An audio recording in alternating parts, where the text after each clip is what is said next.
जय माता दी देवी भक्तों, टैग इंस्पायर में आपका स्वागत है दोस्तों। आज हम आपके लिए लेकर आए हैं मां दुर्गा के दूसरे स्वरूप मां ब्रह्मचारिणी की अद्भुत कथा। यह स्वरूप तप साधना और भक्ति का प्रतीक है। मां ब्रह्मचारिणी की पूजा नवरात्रि के दूसरे दिन की जाती है और उनकी आराधना से साधक को अपार शक्ति और दृढ़ संकल्प की प्राप्ति होती है। पौराणिक कथाओं के अनुसार यह कहा जाता है कि मां दुर्गा ने पार्वती के रूप में पर्वतराज के यहाँ पुत्री बनकर जन्म लिया और महर्षि नारद के कहने पर भगवान शिव को पति के रूप में पाने के लिए कठोर तपस्या की थी। मां ब्रह्मचारिणी को पीला रंग बहुत पसंद है, इसलिए उनकी पूजा में पीले रंग के कपड़े पहनकर पूजा करनी चाहिए। मां ब्रह्मचारिणी को गुड़हल और कमल का फूल पसंद है, इसलिए इनकी पूजा के दौरान इन्हीं फूलों को देवी मां के चरणों में अर्पित करें। मां ब्रह्मचारिणी को चीनी और मिश्री बहुत पसंद है, इसीलिए मां को भोग में चीनी, मिश्री और पंचामृत का भोग लगाएं। तो जानते हैं मां ब्रह्मचारिणी की उत्पत्ति और उनकी महिमा की यह अद्भुत कथा। मां ब्रह्मचारिणी का स्वरूप देवी दुर्गा के 9 शक्तिशाली रूपों में से दूसरा है, जो तप साधना और त्याग का प्रतीक है। उनका यह अवतार ब्रह्मचारी जीवन जीने वाली तपस्विनी के रूप में प्रकट हुआ। ब्रह्मा का अर्थ है तपस्या या आध्यात्मिक ज्ञान और चारिणी का अर्थ है उसका आचरण करने वाली। मां ब्रह्मचारिणी को देवी सती के पुनर्जन्म के रूप में जाना जाता है, जिन्होंने अपनी भक्ति और कठोर तपस्या से भगवान शिव को प्राप्त किया। कथा उस समय की है जब देवी सती राजा दक्ष की पुत्री थी और उनका विवाह भगवान शिव से हुआ था। सती ने भगवान शिव से गहरे प्रेम और समर्पण के साथ जीवन जिया, परंतु जब राजा दक्ष ने भगवान शिव का अपमान किया और अपने यज्ञ में उन्हें आमंत्रित नहीं किया, तो सती ने अपने प्राणों की आहुति दे दी। देवी सती का यह आत्म बलिदान अत्यंत मार्मिक और प्रेरणादायक था, जिसमें आत्मसम्मान और प्रेम के उच्च आदर्श दिखते हैं। सती के इस बलिदान ने भगवान शिव को गहरे शोक में डाल दिया और संसार में भारी असंतुलन उत्पन्न हुआ। सती के इस बलिदान के बाद उनका पुनर्जन्म हिमालय के राजा हिमवान और रानी मैना के घर हुआ। इस बार सती का अवतार हुआ। मां पार्वती के रूप में हिमालय के राजा और रानी ने अपनी पुत्री का नाम पार्वती रखा, जिसका अर्थ है पर्वत की बेटी। मां पार्वती का जन्म अलौकिक उद्देश्यों के साथ हुआ था और यह स्पष्ट था कि उनके जीवन का मुख्य उद्देश्य भगवान शिव से पुनः मिलन था।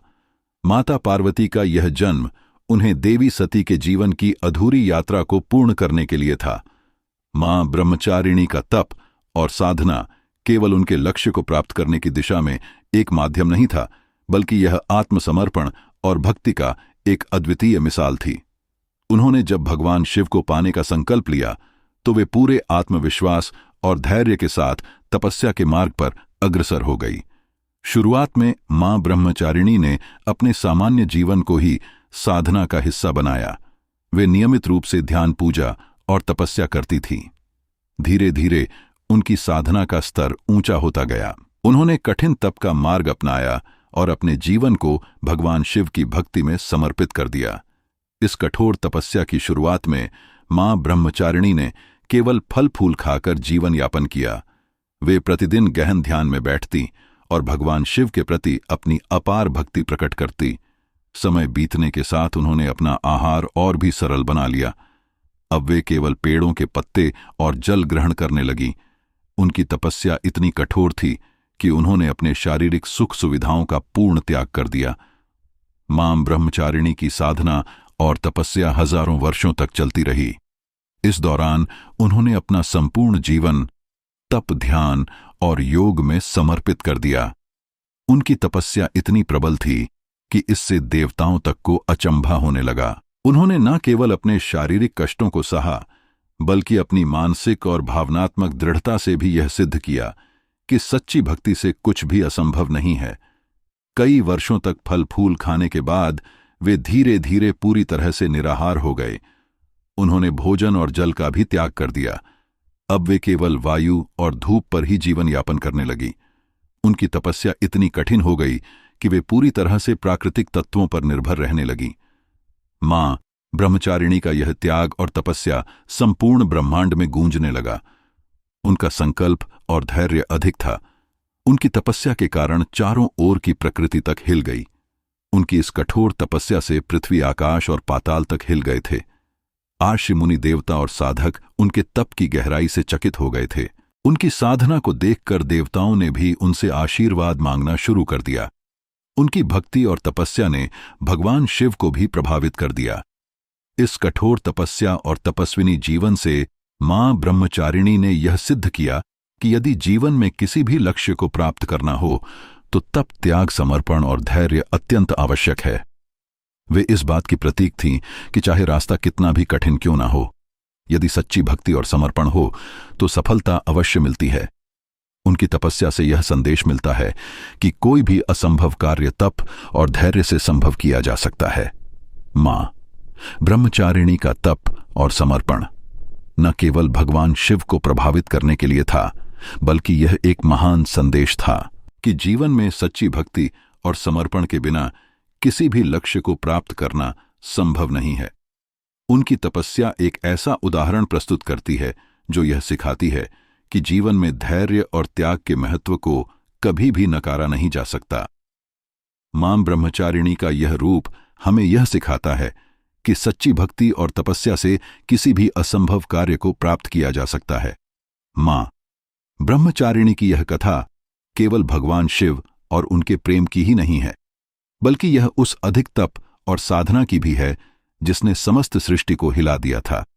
उनकी साधना हमें यह सिखाती है कि सच्चे मन से की गई कोई भी तपस्या या परिश्रम कभी व्यर्थ नहीं जाता।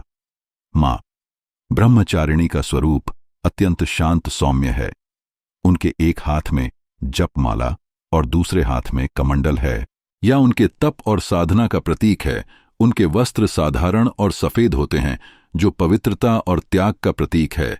उनकी जपमाला यह दर्शाती है कि जीवन में साधना और तप ही सच्चा मार्ग है। कमंडल जल का प्रतीक है, जो जीवन और शुद्धता को दर्शाता है। मां ब्रह्मचारिणी का यह स्वरूप हमें संयम और त्याग के महत्व को सिखाता है। मां ब्रह्मचारिणी की महिमा यह है कि उनकी आराधना करने से भक्तों को धैर्य, साहस और संयम की प्राप्ति होती है। वे जीवन में आने वाली कठिनाइयों को सहने की शक्ति देती हैं और साधक को सही मार्ग पर चलने के लिए प्रेरित करती है।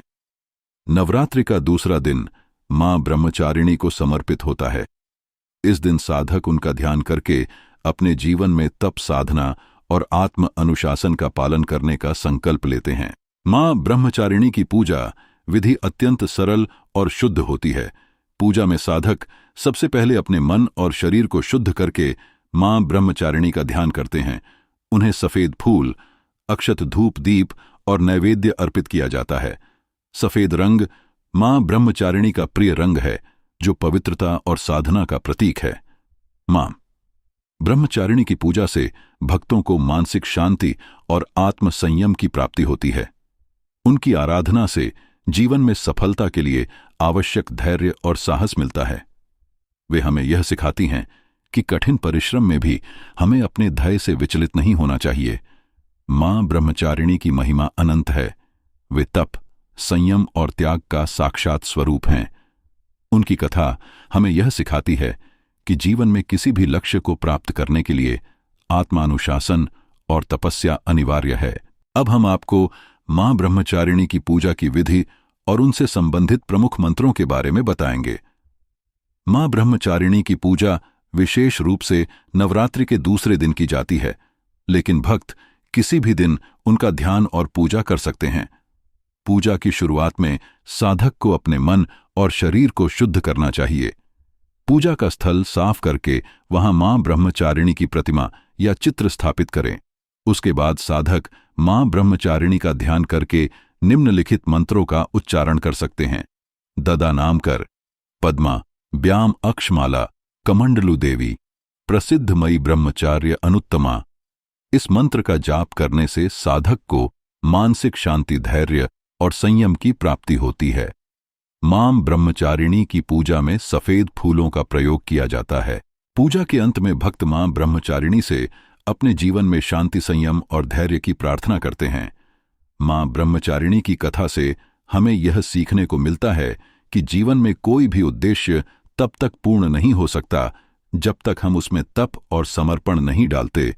वे हमें धैर्य और साहस से कठिनाइयों का सामना करने का संदेश देती है।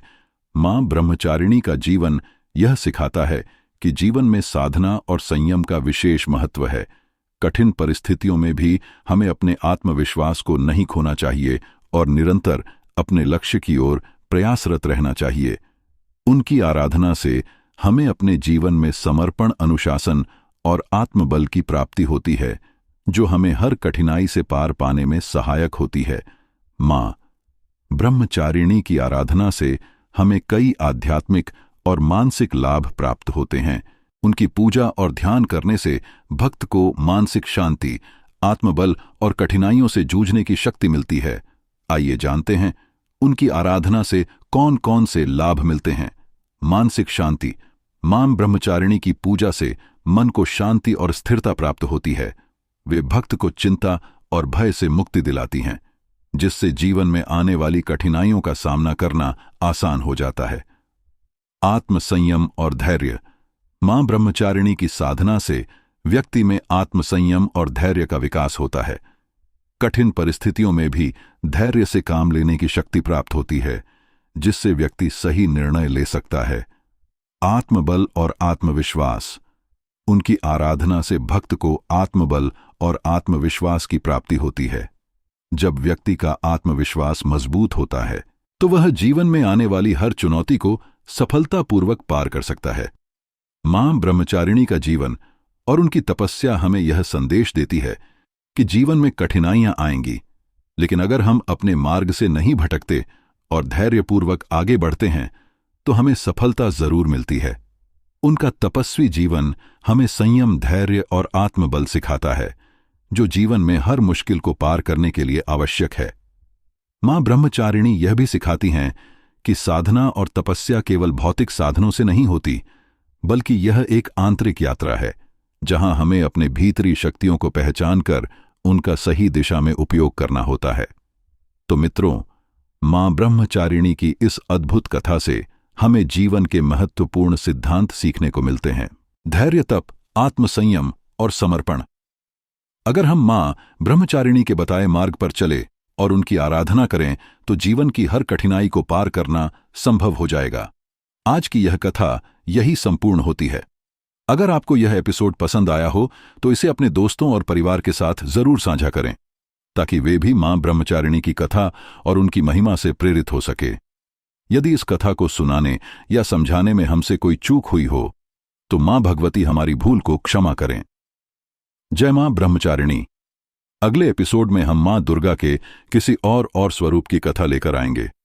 तब तक के लिए जय मां ब्रह्मचारिणी।